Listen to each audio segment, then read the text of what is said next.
you, Professor Lee. So we have some time for questions. Do we have energy for questions? Joe, yes.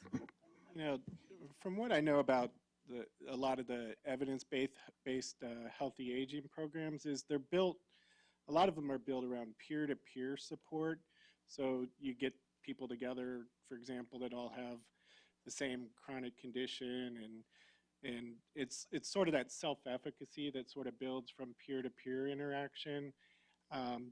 But you know, there's barriers to that for a lot of people with disabilities who can't get to a group like that, or people in rural environments. So, you know, one of the things that we're trying to figure out is how you can move that online and use things like online communities or some sort of mechanism to connect people with other people.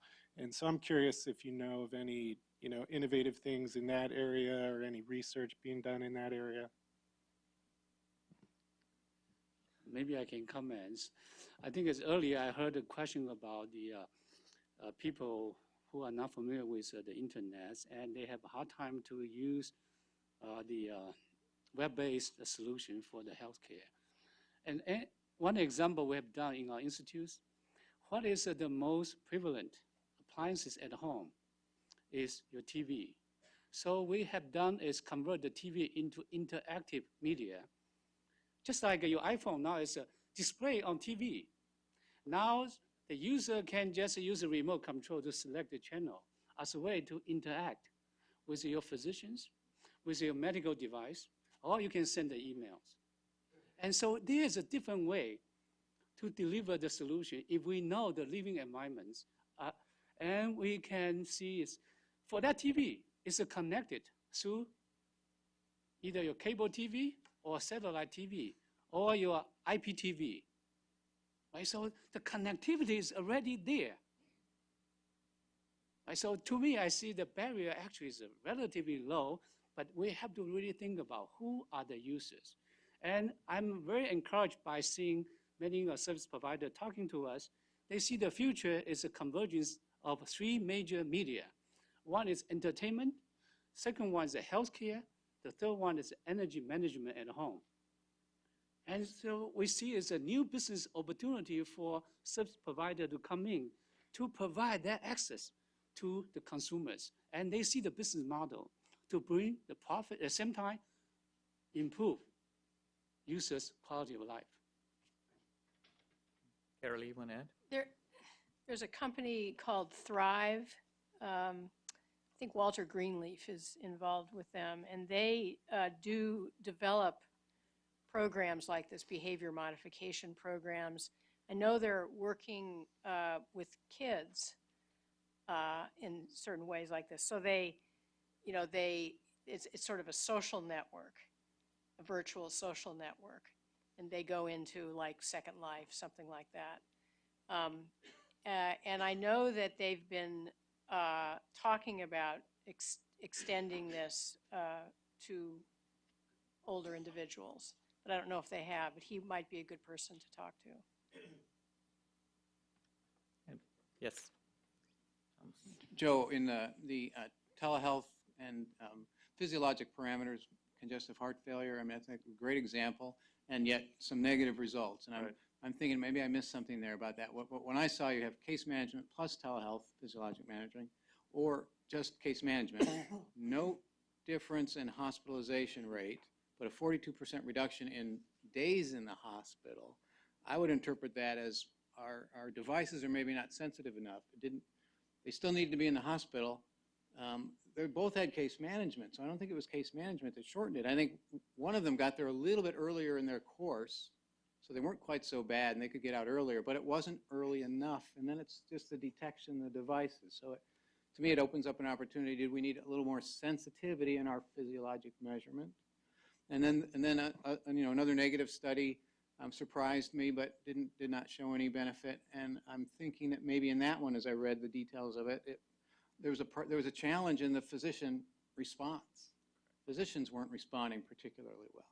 So there's opportunities in that interactive part. And I think Tim brought up a great example of, well, we can these challenges are surmountable. people can engage, they can appreciate it, and they kind of like it better than other options sometimes.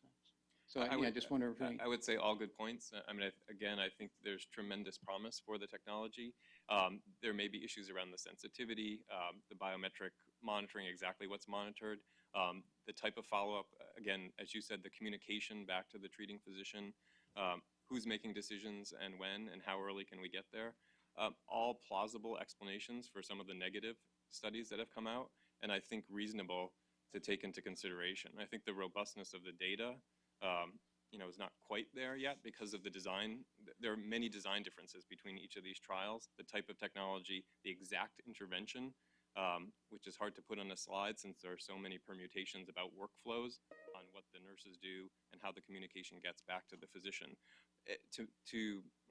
Comparability is very difficult, and the meta-analyses that have been done on this, I think, are at best, not all that robust. We have a follow-up question, then we go to you, Lisa. Then there's then the question I have for all of you really is the sense of, how are we going to get this paid for, and who will pay for it? And I think the entrepreneurship, if we can get individuals interested enough, they buy in. If we can get the data behind it, the healthcare industry or the insurance industry, but do you have strategies in mind for overcoming that challenge? I just get back to it's all about the outcomes, and if we can show successfully that it works in a subset of the populations or for clearly defined parameters that are of interest to the population, employers, and the healthcare system and CMS, then it has more legs. And we're in an environment where quality and efficiency go hand in hand, and to do anything without showing that there's reasonable cost effectiveness, or at least trending in that direction, is very difficult to move forward, as you well know. And Lisa, go ahead. So my thinking is, in this generation, probably we can try to use crowdsourcing,